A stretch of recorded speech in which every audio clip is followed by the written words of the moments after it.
नमस्कारम दोस्तों, आ गए एक नए वीडियो के साथ आप लोग। तो गाइस, आज हम लोग लाल किला घूमने आए थे। सोचा यही से वीडियो बना लूं। और आज एक गाना आप लोगों को पता ही है, रिलीज हुआ है पवन सिंह का, पिया जी छोड़ दी ना। इस गाने का बहुत ज़्यादा विरोध हो रहा था कि पवन सिंह अश्लील गाना बना रहे हैं, लेकिन गाना बहुत जल्द 2 मिलियन का आंकड़ा पार कर लिया और सुपर डुपर हिट हो गया।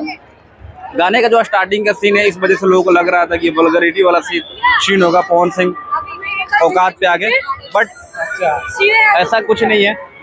और गाने का थोड़ा सा आजकल के ज़माने के हिसाब से देखा जाए तो थोड़ा बहुत तो गाने को चलाने के लिए, एंटरटेन करने के लिए चाहिए ही चाहिए। बट गाना का जो लिरिक्स है बहुत ही ज़बरदस्त लिखा हुआ है प्रिंस प्रियदर्शी ने।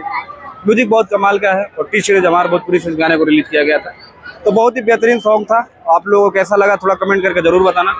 बाकी नेक्स्ट वीडियो आपको मिलेगी, इंडिया गेट वगैरह जाएंगे तो, और बाकी कंटिन्यू वीडियो तो आती रहेगी। मिलते हैं अगले वीडियो में, तब तक अपने भाई को तो इजाज़त। नमस्कार, बाय बाय।